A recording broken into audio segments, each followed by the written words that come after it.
ethnographic profiles of select Indian tribes. Broad micro theme. Broad micro theme, understanding the diverse social structures, economies, and cultures of the Toda, Chenchu, Khasi, and Oran tribes of India. Hey दोस्त, welcome back. Imagine this, एक ऐसी society जहां सभी भाई एक ही women से शादी करते हैं. हाँ, मतलब कोई मूवी प्लॉट नहीं. बिल्कुल नहीं, रियल लाइफ कस्टम है. या फिर सोचो एक ऐसी दुनिया जहां सारी प्रॉपर्टी माँ से बेटी को मिलती है और सबसे छोटी बेटी फैमिली में सबसे इंपॉर्टेंट है. Sounds like a fantasy novel है ना? एग्जैक्टली. नोप, ये सब रियल है. वाइब्रेंट इंडिया का हिस्सा. ये हमारे देश की इनक्रेडिबल ट्राइबल डाइवर्सिटी का बस एक छोटा सा पार्ट है.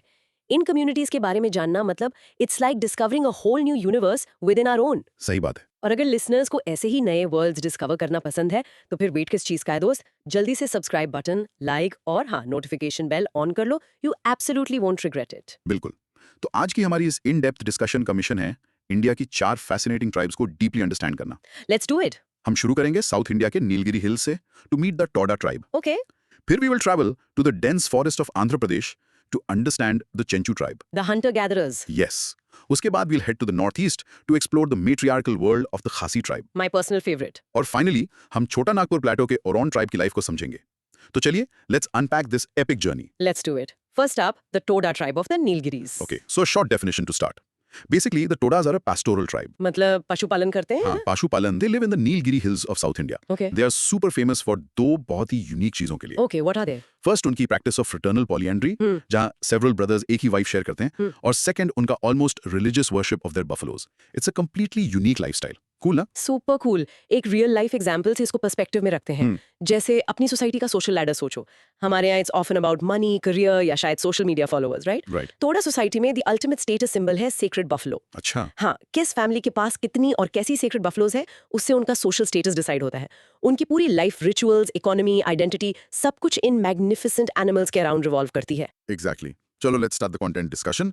इंट्रोडक्शन. द टोडास कोई नई डिस्कवरी नहीं है. They have been a subject of immense interest for a very very long time. कितना पुराना? पहली बार इनके बारे में 1602 AD में एक पोर्चुगीज मिशनरी ने लिखा था. Wow, that's over 400 years ago. हाँ, they are probably one of the most extensively studied tribes of India, engaging anthropologists and sociologists for more than a century.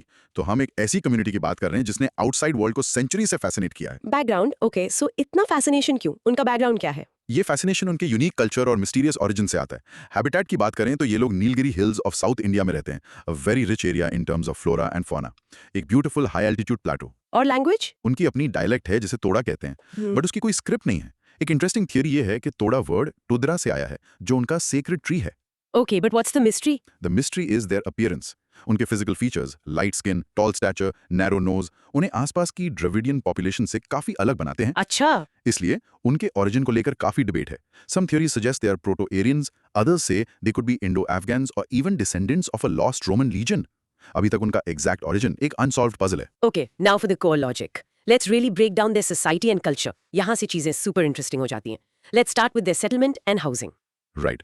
एक टिपिकल तोड़ा विलेज को मंड कहते हैं, जिसमें यूजुअली 5-6 हट्स होते हैं. ये हट्स बहुत यूनिक हैं. They are semi barrel shaped, made of bamboo and thatch. Semi barrel मतलब सोचो एक बैरल को लेंथ में आधा काट कर जमीन पर रख दिया, वैसा शेप. और एंट्रेंस इतना छोटा होता है कि आपको लिटरली क्रॉल करके अंदर जाना पड़ता है. वाओ. और अंदर स्पेस स्ट्रिक्टली डिवाइडेड होता है. वो एरिया जहां मिल्क प्रोडक्ट्स प्रिपेयर और स्टोर किए जाते हैं वो सेक्रेड माना जाता है और अलग रखा जाता है. तो उनका हाउस डिजाइन ही उनके डेली ऑब्सेशन को रिफ्लेक्ट करता है. Okay, now for social organisation, community का स्ट्रक्चर कैसा है? उनकी सोसाइटी में 2 मेन डिविजन्स हैं या मॉइटीज, ताराथराल और तीवायोल. सोचो जैसे 2 बड़े क्लैंस. एग्जैक्टली. और ये स्ट्रिक्टली एंडोगैमस हैं, मतलब शादी अपने ही मॉइटी में होती है.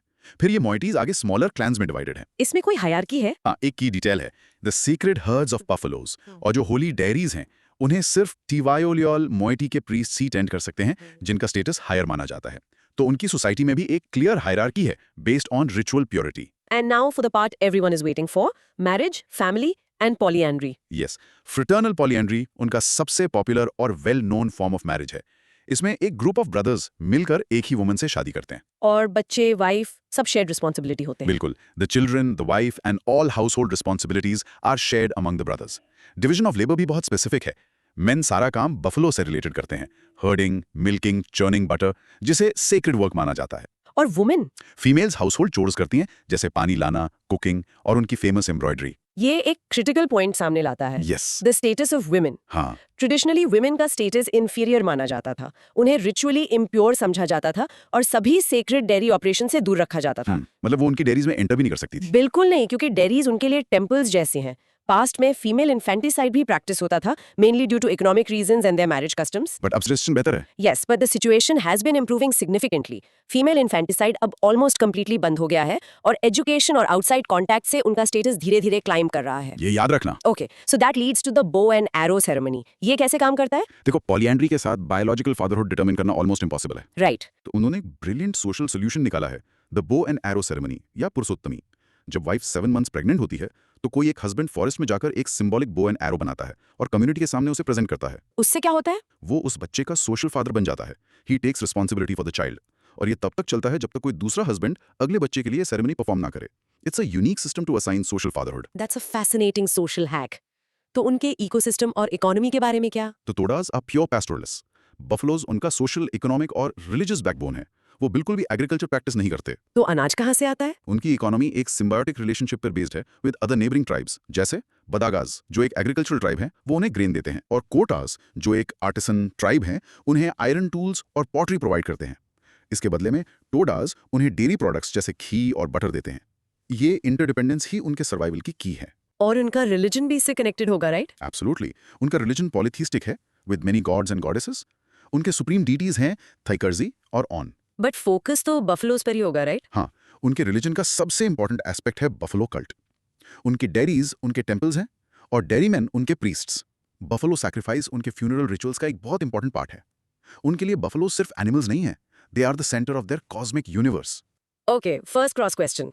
अगर सभी भाई एक ही वाइफ शेयर करते हैं तो जेलसी का भी इशू नहीं बनती? सोर्स कहता है ऐसा हार्डली होता है, ये पॉसिबल कैसे है? That's a great question. इसका रीजन है क्योंकि सोशल कंडीशनिंग और कस्टम्स। बचपन से उन्हें सिखाया जाता है कि फैमिली यूनिट और ब्रदरहुड इंडिविजुअल फीलिंग से ज्यादा इंपॉर्टेंट है। ओह, ओके। द एल्डेस्ट ब्रदर को बाय कस्टम प्राइमरी हस्बैंड माना जाता है और बाकी सब उसकी लीड फॉलो करते हैं। ये सिस्टम फैमिली प्रॉपर्टी, मतलब उनका बफलो हर्ड को इंटैक्ट रखने और भाइयों में यूनिटी बनाए रखने के लिए डिजाइन किया गया है। तो कम्युनिटी स्ट्रक्चर को इंडिविजुअल रोमांस से ज्यादा प्रायोरिटी दी जाती है। सेकंड क्वेश्चन, ये बो एंड एरो सेरेमनी ये सिर्फ एक रिचुअल है या इसका कोई लीगल स्टैंडिंग भी है बच्चे के इनहेरिटेंस के लिए? इसका एक मैसिव सोशल और रिचुअल फोर्स है जो उनकी कम्युनिटी में लीगल के बराबरी है। अच्छा, द सेरेमनी एक सोशोलॉजिकल फादर असाइन करती है जो बच्चे की अपब्रिंगिंग के लिए सोशली रिस्पॉन्सिबल हो जाता है। इनहेरिटेंस पैट्रिलिनियल है तो वो फैमिली की मेल लाइन से ही पास होता है। ये सेरेमनी बच्चे को उस लिनिएज में लेजिटिमाइज करती है, तो इसकी सोशल और हम कह सकते हैं कस्टमरी लीगल इंपॉर्टेंस दोनों है। थर्ड वन, सोर्स मेंशन करता है कि उनकी डाइट मोस्टली वेजिटेरियन है, लेकिन वो एक ऐसे फॉरेस्ट में रहते हैं जहां वाइल्ड एनिमल्स हैं, तो वो हंट क्यों नहीं करते? क्योंकि उनका पूरा कल्चर बफलो की सैंक्टिटी और डेयरी की प्योरिटी का राउंड बना है। उनका वर्ल्ड व्यू, उनके रिचुअल्स, उनका स्टेटस सब कुछ बफलो से जुड़ा है। तो हंटिंग उनके सिस्टम में फिट नहीं होता। एग्जैक्टली। हंटिंग एंड एग्रीकल्चर को वो बिल्कुल अलग लाइफ फेज मानते हैं जो कभी उनके कोर कल्चरल प्रैक्टिस का हिस्सा नहीं बने। उनका एग्जिस्टेंस बफलो का सेलिब्रेशन है। हंटिंग उनके सेक्रेड ड्यूटी से एक डिस्ट्रैक्शन होगा। फोर्थ क्वेश्चन, आपने मेंशन किया कि वुमेन का स्टेटस इंप्रूव हो रहा है। इस चेंज का सबसे बड़ा सिंगल ड्राइवर क्या है? मैं कहूंगा कि ये दो चीजों का कॉम्बिनेशन है, एजुकेशन और फीमेल इन्फेंटिसाइड का पूरी तरह से बंद होना। How so? एजुकेशन ने इक्वालिटी के नए आइडियाज लाए हैं और improved female to male ratio का मतलब है कि अब वुमेन को बर्डन नहीं बल्कि कम्युनिटी का एसेंशियल मेंबर समझा जाता है। और हाँ, आउटसाइड वर्ल्ड के साथ बढ़ते कॉन्टैक्ट ने उनके ट्रेडिशनल पेट्रियार्कल नॉर्म्स को भी चैलेंज किया है। Last question on the Todas. उनकी जो काउंसिल ऑफ 5 एल्डर्स है, द नईम, क्या वो अभी भी पावरफुल है या मॉडर्न इंडियन लॉज ने उसकी जगह ले ली है? द नईम अभी भी सिविल और सोशल डिस्प्यूट्स में अथॉरिटी रखता है कम्युनिटी के अंदर, जैसे फैमिली आर्ग्यूमेंट्स या रिचुअल से जुड़ी गलतियां। लेकिन पहले जैसा पावरफुल नहीं है। नहीं, फॉर एनी क्रिमिनल केसेस और major issues modern Indian law ही सुप्रीम है। तो अब नईम इंडियन लीगल सिस्टम के साथ को एग्जिस्ट करता है, इंटरनल कम्युनिटी मैटर्स हैंडल करते हुए, जबकि स्टेट बाकी सब हैंडल करता है। Now pause and practice saying this part aloud. The Todas of the Nilgiri Hills are a pastoral tribe known for fraternal polyandry and buffalo worship. Practice. In short, the Todas are unique pastoral community जिनकी life, economy और culture पूरी तरह से उनके sacred buffaloes और polyandry के custom के around revolve करती हैं। Awesome. चलो अब नीलगिरी की ठंडी पहाड़ियों से निकलकर आंध्र प्रदेश के घने नल्लमलाई फॉरेस्ट में चलते हैं to meet the Chenchu. Right. For the Chenchu, here's the short definition. The Chenchus are one of India's largest food gathering and hunting tribes. Basically, they live a life that is pre-agricultural. मतलब उनका supermarket, घर, pharmacy सब कुछ forest ही है। बिल्कुल, they represent a very ancient way of human existence. इसको frame करने के लिए एक रियल लाइफ एग्जांपल देती हूँ। इमेजिन करो कि डेली रूटीन ये है, सुबह उठो, फॉरेस्ट में जाओ, जो भी एडिबल रूट्स, फ्रूट्स या हनी मिले उसे कलेक्ट करो, और शायद डिनर के लिए कोई छोटा एनिमल हंट करो। कल के लिए कोई स्टोरेज नहीं। Exactly, you don't store food for tomorrow. ये जो hand to mouth carefree existence है, यही चंचू लाइफ का एसेंस है। It's living completely in the present. Perfect analogy. Let's start the content discussion. Introduction. The Chenchus इसलिए fascinating है क्योंकि वो ट्राइबल पॉपुलेशन के उस सेगमेंट को रिप्रेजेंट करते हैं जिनकी इकोनॉमी हजारों सालों में barely चेंज हुई है। एग्रीकल्चर और टेक्नोलॉजी की दुनिया में भी। हाँ, उन्होंने कॉन्शियसली सेटल डाउन होने और फार्मर बनने को रेजिस्ट किया है, अपने हंटर गैदरर लाइफस्टाइल को पकड़ के रखा है। बैकग्राउंड। तो वो रहते कहाँ हैं और उनके ओरिजिन्स क्या हैं? They are concentrated in the heart of Andhra Pradesh, Krishna river के दोनों तरफ घने नलमलाई फॉरेस्ट्स में। ये एक रगड हिली एरिया है। और physically? Physically, they are of medium stature, with features described as having Australoid racial stock and some Negrito strains. Basically, इसका मतलब है कि उनके physical traits इंडिया के कुछ earliest inhabitants से linked हैं। लैंग्वेज? उनकी लैंग्वेज Dravidian family की एक dialect है जो तेलुगु से related है। Okay. On to the core logic, let's explore their society and culture, starting with settlement and housing. Traditionally, वो fully nomadic थे। अभी भी काफी लोग semi nomadic हैं, हर कुछ साल में अपने settlements shift करते रहते हैं। उनके हट्स कैसे होते हैं? उनके हट्स टिपिकली कोनिकल या बी हाइव शेप्ड होते हैं, with a very small entrance जिसमें आपको झुककर एंटर करना पड़ता है। वो अपने सेटलमेंट्स हाई रिजेस या प्लेटोज पर बनाना पसंद करते हैं। उसका क्या फायदा? इससे उन्हें एक स्ट्रेटेजिक एडवांटेज मिलता है वाइल्ड एनिमल्स या आउटसाइडर्स पर नजर रखने का। And what about their social organization? उनकी सोसाइटी एक्सोगेमस क्लैंस में डिवाइडेड है। हर क्लैन का एक टोटम होता है, यूजुअली एक एनिमल जिसे सीक्रेट माना जाता है। और उस एनिमल को मारना या खाना अलाउड नहीं होगा। बिल्कुल, it is taboo for a clan member to kill और eat their totem animal. The nuclear family सबसे कॉमन और इंपॉर्टेंट यूनिट है। सोसाइटी पेट्रियार्कल है, बट वुमेन को surprisingly high degree of freedom और इक्वल राइट्स हैं डेली लाइफ में। Let's talk more about marriage. Source कहता है वो बहुत लिबरल है। Extremely liberal. Child marriage popular नहीं है, गर्ल्स को अपने पार्टनर्स चूज करने की फ्रीडम है और वो अपने व्यूज ओपनली एक्सप्रेस कर सकती हैं। Premarital relationships? They are viewed with a liberal attitude, not as a taboo. Divorce भी फ्रीक्वेंट, सिंपल और इजी है। एक वुमन अपने हस्बैंड को छोड़कर दूसरे मैन के साथ रह सकती है without much social stigma. Polygyny allowed है लेकिन कॉमन नहीं। हाँ, दो पॉलिजनी यानी एक मैन की मल्टीपल वाइव्स परमिटेड है, मोनोगमी ही जनरल रूल है। Fascinating. Now for kinship and property. यहाँ सोर्स में एक बहुत अजीब पॉइंट है। यस, ये उनकी सबसे यूनिक फीचर्स में से एक है, अ deeply rooted suspicion of blood relatives, specially brothers. अपने ही भाइयों पर? हाँ, इसलिए जब वो हंटिंग एक्सपीडिशंस पे जाते हैं, वो जानबूझकर अपने भाइयों से दूरी बनाकर रखते हैं। और प्रॉपर्टी? प्रॉपर्टी का कॉन्सेप्ट बहुत सिंपल है, सिर्फ मूवेबल आइटम्स जैसे टूल्स, वेपन्स और यूटेंसिल्स इंडिविजुअली ओन्ड होते हैं। The forest and all its resources are under communal ownership. Forest सबका है। And their religion and leadership. उनके लाइफस्टाइल की तरह ही उनका रिलीजन भी बहुत सिंपल है। कोई ग्रैंड फेस्टिवल्स नहीं, कोई एलैबोरेट रिचुअल्स नहीं, या कोई कॉम्प्लेक्स पैंथियन ऑफ गॉड्स नहीं है। उनके मेन डेटी कौन है? उनकी सबसे पॉपुलर लोकल डेटी है Gerila Maisamma, the goddess of the forest. जब वो किसी एनिमल का हंट करते हैं तो उसका एक छोटा पीस उन्हें as a sign of respect और ग्रेटिट्यूड ऑफर करते हैं। और लीडरशिप? लीडरशिप भी बहुत लूज है। एक हेडमैन होता है जिसे पेड्डामंशी कहते हैं, लेकिन उसका कंट्रोल बहुत फर्म नहीं होता। He is more of a guide than a ruler. Let's discuss their ecosystem and economy. They are quintessential hunter gatherers. उनकी पूरी लाइफ सीजन्स के हिसाब से चलती है। वो हंटिंग के लिए बोज एंड एरोज और रूट्स कलेक्ट करने के लिए डिगिंग स्टिक्स यूज करते हैं। हनी कलेक्शन उनकी एक्सपर्टीज है, राइट? बिल्कुल, they are fearless in climbing high cliffs to get it. Mahua flower का सीजन उनके लिए सेलिब्रेशन का टाइम होता है। वो फ्लावर्स कलेक्ट करके उससे लिकर बनाते हैं। लेकिन उनकी डाइट हमेशा सफिशिएंट नहीं होती। Correct, the source is very clear. उनकी डाइट अक्सर न्यूट्रिशनली इनएडिक्वेट होती है और लाइफ एक कांस्टेंट स्ट्रगल है। This leads perfectly to their problems and prospects. आज के टाइम में लाइफ आसान नहीं होगी। बिल्कुल नहीं। उनकी सबसे बड़ी प्रॉब्लम है सर्वाइवल। डिफॉरेस्टेशन, नॉन ट्राइबल से रिसोर्सेज के लिए कंपटीशन और स्ट्रिक्ट फॉरेस्ट लॉज उनके ट्रेडिशनल लाइफस्टाइल को थ्रेटन कर रहे हैं। वो एक डिलेमा में फंस गए हैं। हाँ, एक क्लासिक डिलेमा। ना तो वो पूरी तरह फॉरेस्ट से जी सकते हैं क्योंकि फॉरेस्ट श्रिंक हो रहा है, ना ही वो मॉडर्न इकोनॉमी में आसानी से फिट हो पाते हैं। उनका फ्यूचर बहुत अनसर्टन है। Okay, time for cross questions on the Chenchu. First, ये सस्पिशन ऑफ ब्रदर्स वाली बात सच में अजीब है। वो अपने ही भाइयों पर ट्रस्ट क्यों नहीं करेंगे, स्पेशली एक डेंजरस फॉरेस्ट में? इट्स काउंटर इंट्यूटिव है ना। सोर्स डायरेक्ट रीजन नहीं देता, बट हम इन्फर कर सकते हैं। एक survival based hand to mouth economy में स्केर्स रिसोर्सेज के लिए कंपटीशन बहुत इंटेंस हो सकता है, फैमिली के अंदर भी। तो ये कॉन्फ्लिक्ट अवॉइड करने का तरीका हो सकता है। एग्जैक्टली ये सस्पेशन एक कल्चरल मैकेनिज्म हो सकता है टू प्रिवेंट कॉन्फ्लिक्ट। अगर भाई अलग अलग हंट करते हैं तो इस बात पर कोई आर्ग्यूमेंट नहीं होगा कि किल का बड़ा शेयर किसे मिलेगा। ये हर न्यूक्लियर फैमिली को सेल्फ सफिशिएंट होने के लिए फोर्स करता है, जिससे फूड पर फ्रिक्शन कम हो। Second question, the text says they have a carefree and hand-to-mouth existence. ये एक कल्चरल चॉइस है या एक फोर्स्ड रियलिटी? आई थिंक ये दोनों का मिक्सचर है और टाइम के साथ चेंज हुआ है। कल्चरली उनकी साइकिक मेकअप प्रेजेंट में जीने की है। फ्यूचर के लिए सेव करने का कॉन्सेप्ट ही नहीं है। हाँ, ये कॉन्सेप्ट डेवलप ही नहीं हुआ क्योंकि फॉरेस्ट हमेशा उनकी इमीडिएट नीड्स पूरी कर देता था, तो ये एक चॉइस थी। बट अब ड्विंडलिंग फॉरेस्ट रिसोर्सेज और एक्सटर्नल प्रेशर्स के साथ यही ट्रेट एक लायबिलिटी बन गया है। जो कभी कल्चरल चॉइस थी, अब वो एक फोर्स्ड वल्नरेबिलिटी बनती जा रही है। थर्ड, वुमेन को काफी फ्रीडम है पार्टनर चूज करना, इजी डिवोर्स।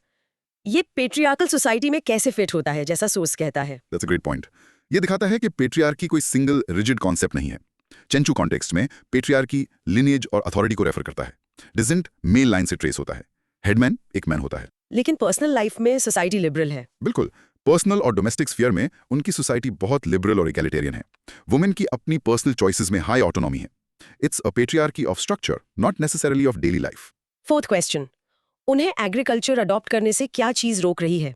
उनके आसपास के लोग तो फार्मर्स होंगे। The source mentions they have faithfully resisted this change. हजारों सालों से उनकी आइडेंटिटी फॉरेस्ट की फ्रीडम से जुड़ी हुई है। उनके लिए फार्मिंग सिर्फ एक अलग जॉब नहीं है। Exactly, it's a completely different world view. इसका मतलब है अपने नोमैडिक ट्रेडिशंस को छोड़ना, अपनी फ्रीडम ऑफ मूवमेंट को छोड़ना और वाइल्ड के साथ अपने डीप स्पिरिचुअल कनेक्शन को छोड़ना। ये कल्चरल रेजिस्टेंस इनक्रेडिबली स्ट्रांग है। वो सेटल्ड लाइफ को एक तरह की इम्प्रिजनमेंट मानते हैं। लास्ट वन, अगर पेडम मानशी या हेडमैन का कंट्रोल लूज है तो डिस्प्यूट्स रिजॉल्व कैसे होते हैं? रूल्स कौन इन्फोर्स करता है? ऐसी छोटी क्लोज-नेट कम्युनिटी में सोशल प्रेशर और ट्रेडिशनल नॉर्म्स किसी एक लीडर से ज्यादा पावरफुल होते हैं। अच्छा, डिस्प्यूट्स लाइकली एल्डर्स के बीच, कंसेंसस से या डायरेक्टली फैमिलीज के बीच रिजॉल्व होते हैं। अगर आप कुछ गलत करते हैं तो पूरी कम्युनिटी को पता चलता है और ऑस्ट्रेसाइज होने का डर अक्सर किसी फॉर्मल पनिशमेंट से बड़ा डिटरेंट होता है। ऑर्डर इनफॉर्मली मेंटेन होता है। let's practice. Pause and say, the Chenchus of the Nalla Malai forests are a hunter-gatherer tribe with a nomadic lifestyle and communal ownership of the forest. Practice karo. In short, the Chenchus are a classic example of a forest-dwelling, food-gathering tribe जिनकी life nature के साथ एक delicate balance है, but अब modern world से serious threat में है। Okay, from the patriarchal nomadic Chenchus, we're taking a massive leap. Chaliye, northeast India to Meghalaya, to meet one of the few remaining large matriarchal societies in the world, the Khasi. Exactly. Here's the short definition. The Khasis एक ऐसी tribe है जहां सब कुछ lineage, inheritance, family name, mother के side से trace होता है। और youngest daughter property inherit करती है। हाँ, यहाँ the youngest daughter ancestral property inherit करते हैं और शादी के बाद हस्बैंड यूजुअली अपनी वाइफ के घर रहने जाता है। It's a complete reversal of what most of us consider normal. इसका एक रियल लाइफ एग्जाम्पल देती हूँ।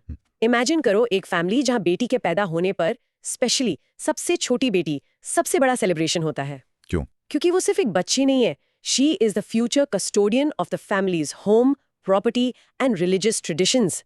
She is the anchor of the clan. ये रियलिटी है एक ट्रेडिशनल खासी फैमिली में। Precisely. Let's start the content discussion. Introduction. The Khasis hold the rare distinction of being one of the world's major surviving matriarchal and matrilineal communities. और वो educationally भी advanced है। हाँ, ये भी इंटरेस्टिंग है। They are educationally quite advanced और have a significant presence in higher all India services. तो ये कोई isolated primitive tribe नहीं है। They are modern community practicing a very ancient social system. Background थोड़ा कॉन्टेक्स्ट दे दीजिए, वो रहते कहाँ हैं? उनका होमलैंड मेघालय स्टेट में खासी हिल्स हैं। ये रीजन अपनी स्टनिंग नेचुरल ब्यूटी के लिए जाना जाता है और अर्थ पर सबसे ज्यादा रेनफॉल वाले एरियाज के लिए, जैसे चेरापूंजी और Mawsynram. Racially they are of Indo Mongoloid stock और उनकी लैंग्वेज बहुत यूनिक है। वो एक मोनखमेर डायलेक्ट बोलते हैं जो उन्हें लिंग्विस्टिकली साउथ ईस्ट एशिया के लोगों से कनेक्ट करती है, जैसे कैम्बोडिया, ना कि इंडिया के दूसरे ग्रुप से। Fascinating. Now for the core logic. Let's break down this matrilineal system. ये एक्चुअली ग्राउंड पर कैसे काम करता है? उनकी पूरी सोसाइटी की फाउंडेशन ही मैट्रिलिनियल डिसेंट है। द क्लैन, जिसे कुर कहते हैं, सबसे इंपॉर्टेंट यूनिट है। एक कुर के सभी मेंबर्स अपना डिसेंट एक कॉमन एंसेस्टर से ट्रेस करते हैं, जिसे के आया बे तोनराई कहते हैं। और सबसे बड़ा रूल? सबसे इंपॉर्टेंट रूल, उनके कल्चर का सबसे बड़ा सिन, अपने ही कुर में शादी करना है। It is a major taboo. तो फैमिली स्ट्रक्चर कैसा दिखता है? The family is both matrilineal और अक्सर मैट्रीलोकल। इसका मतलब है कि ग्रैंडमदर फैमिली की हेड होती है, उसकी बेटियां, उनके हस्बैंड्स और उनके बच्चे उसके साथ या पास के कंपाउंड में रहते हैं। और मेन का क्या रोल है? अ मैन अपनी वाइफ की फैमिली का हिस्सा होता है, लेकिन उसकी प्राइमरी आइडेंटिटी और लॉयल्टी हमेशा अपनी मदर के क्लैन से जुड़ी रहती है। और यंगेस्ट डॉटर, द का खद्दू, उसका एक बहुत स्पेशल रोल है ना? द एंसेस्ट्रल प्रॉपर्टी और फैमिली के रिलीजियस राइट्स परफॉर्म करने के लिए भी रिस्पॉन्सिबल है। इसीलिए उसे एंसेस्ट्रल होम इनहेरिट करने को मिलता है। बिल्कुल। बाकी ओल्डर सिस्टर्स को यूजुअली फैमिली से हेल्प मिलती है to establish their own new homes after marriage. Let's talk about inheritance. यहाँ पर सिस्टम पूरी तरह से स्क्रिप्ट को फ्लिप कर देता है। It does. सारी एंसेस्ट्रल प्रॉपर्टी वुमेन ओन करती हैं और फीमेल लाइन में ही पास डाउन होती है। इवन एक मैन की अपनी कमाई? हाँ, even the property a man acquires before his marriage उसकी डेथ पर उसकी मदर या सिस्टर्स को जाती है। उसकी वाइफ को नहीं। जो प्रॉपर्टी वो शादी के बाद एक्वायर करता है उसे वो मैनेज करता है, बट लीगली वो उसकी वाइफ और बच्चों की होती है, और उसकी डेथ पर वो उस फैमिली की यंगेस्ट डॉटर को इनहेरिट होती है। वाओ, और उनका पॉलिटिकल सिस्टम और इकोनॉमी कैसा है? द ट्रेडिशनल पॉलिटिकल ऑर्गेनाइजेशन अभी भी मॉडर्न इंडियन स्टेट के साथ एग्जिस्ट करता है। एक खासी स्टेट को हिमा कहते हैं, जो विलेजेस का एक फेडरेशन है। उसका हेड चीफ या सीएम होता है। इंटरेस्टिंग बात यह है कि सीएम हमेशा एक मैन होता है। हाँ, बट वो पोजीशन सिर्फ अपनी मदर की लाइन से ही इनहेरिट कर सकता है। उसकी पावर भी एब्सोल्यूट नहीं है। उसे अपनी काउंसिल या दरबार की हेल्प से रूल करना होता है। Economically they have a food producing economy. Agriculture, horticulture और एनिमल डोमेस्टिकेशन उनके मेन ऑक्यूपेशंस हैं। एंड रिलीजन, उसमें कोई चेंज आया है? यस, एक significant portion of Khasis around 60% Christianity में कन्वर्ट हो चुके हैं। लेकिन ट्रेडिशनल फेथ भी फॉलो होता है? हाँ, बहुत से लोग अभी भी अपना ट्रेडिशनल फेथ फॉलो करते हैं, जिसमें एंसेस्टर्स और नेचर स्पिरिट्स की रेवरेंस शामिल है। बट क्रिश्चियनिटी और मॉडर्न सोसाइटी के इन्फ्लुएंस से अब उनके ट्रेडिशनल मेट्रियार्कल स्ट्रक्चर के लिए चैलेंजेस क्रिएट हो रहे हैं। Okay, cross questioning time. First, अगर सब कुछ यंगेस्ट डॉटर को मिलता है तो बाकी बहनों में रिजेंटमेंट नहीं होता? ये कॉमन सवाल है। सिस्टम हमारे ओनरशिप के आइडिया से अलग डिजाइन किया गया है। The youngest daughter modern individualistic sense में ओनर नहीं है, वो कस्टोडियन है। उसकी रिस्पॉन्सिबिलिटी है। एग्जैक्टली उसकी रिस्पॉन्सिबिलिटी है एंसेस्ट्रल प्रॉपर्टी की देखभाल करना, एजिंग पेरेंट्स का ख्याल रखना और पूरी फैमिली के लिए रिचुअल्स परफॉर्म करना। बाकी सिस्टर्स को अपने घर सेटअप करने में हेल्प की जाती है। तो ये वेल्थ से ज्यादा रिस्पॉन्सिबिलिटी के बारे में है।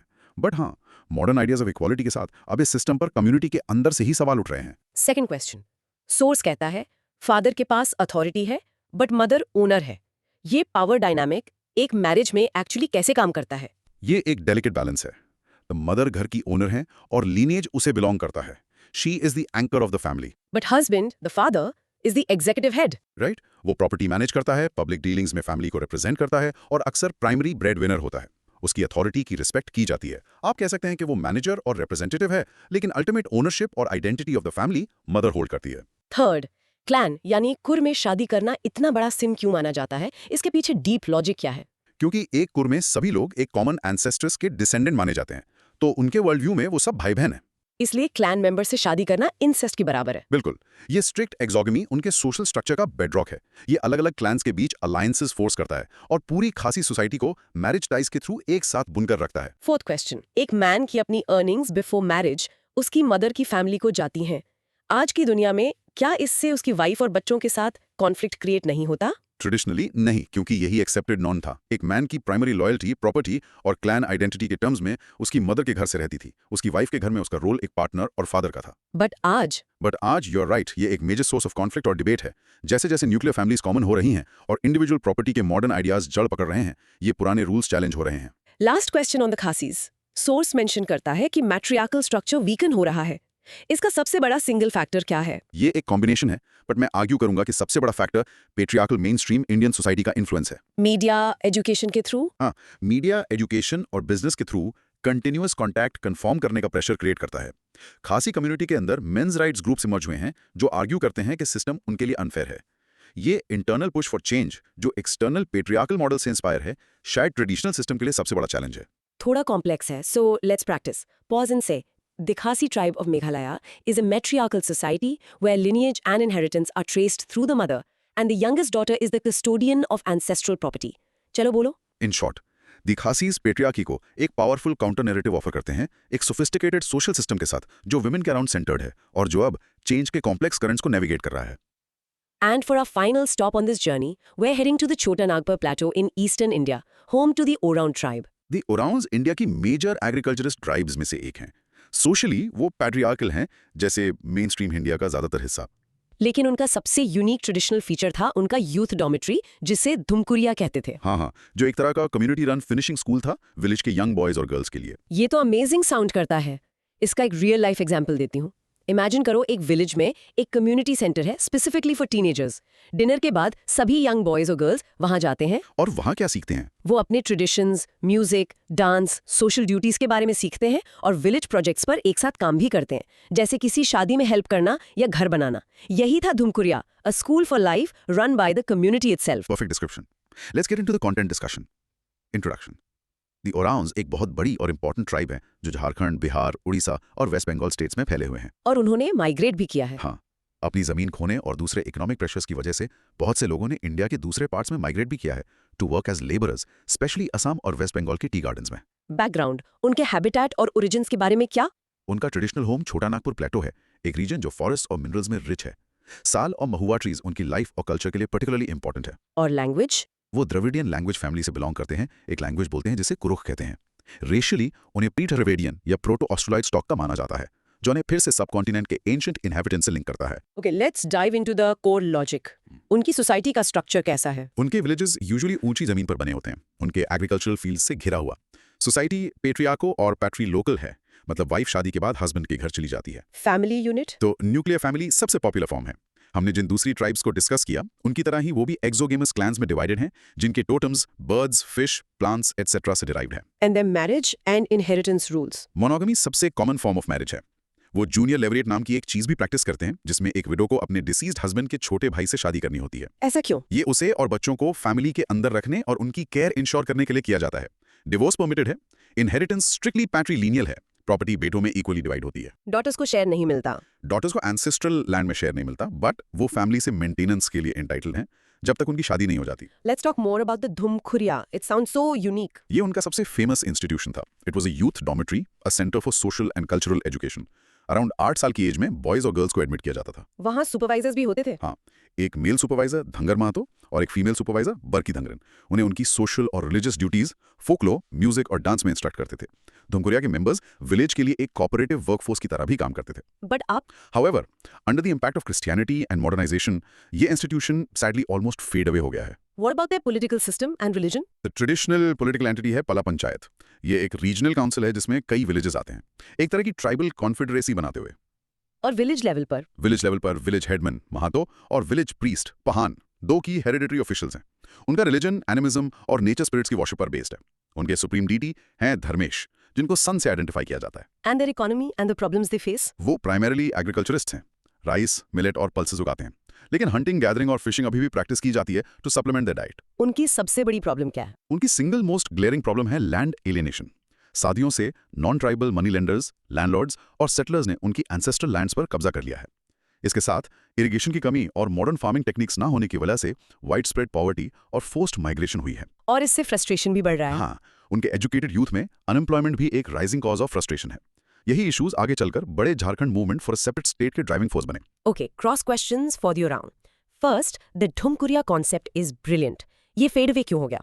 कोई कम्युनिटी इतने यूजफुल इंस्टीट्यूशन से छुटकारा क्यों पाना चाहेगी? द सोर्स क्रिश्चियनिटी और न्यू सिविलाइजेशन के इम्पैक्ट की तरफ पॉइंट करता है। अक्सर क्रिश्चियन मिशनरीज और मॉडर्न एजुकेटर्स ने दुमकुरिया जैसे ट्रेडिशनल इंस्टीट्यूशंस को प्रिमिटिव या इमोरल समझा, अनमैरिड बॉयज और गर्ल्स के फ्री मिक्सिंग की वजह से। तो उन्होंने इससे डिस्करेज किया। हाँ, उन्होंने एक्टिवली उन्हें डिस्करेज किया और फॉर्मल स्कूलिंग को प्रमोट किया।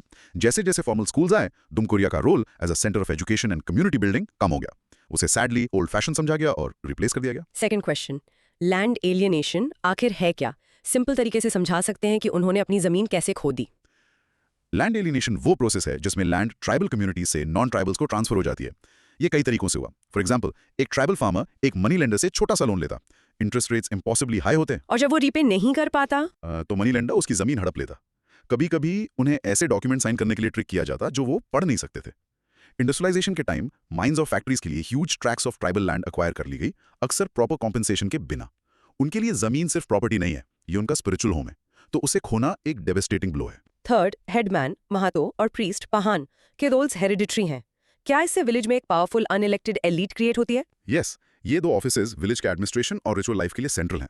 महातो सेकुलर मैटर्स जैसे डिस्प्यूट्स हैंडल करता है और पहान रिलीजियस मैटर्स जैसे फेस्टिवल्स। लेकिन उनकी पावर एब्सोल्यूट नहीं है। सही कहा, जबकि वो हेरिडिटरी हैं, उनकी पावर पढ़ा पंचायत की अथॉरिटी और कम्युनिटी कंसेंसस की जरूरत से बैलेंस्ड रहती है। वो लीडर्स हैं, लेकिन वो डिक्टेटर्स नहीं हो सकते, उन्हें लोगों के साथ काम करना पड़ता है। फोर्थ क्वेश्चन, द ओरेंस सन को अपने सुप्रीम डीटी धर्मेश के रूप में पूजते हैं। ये उनकी लाइफ एज फार्मर्स से कैसे कनेक्ट होता है? ये एक बहुत डायरेक्ट कनेक्शन है।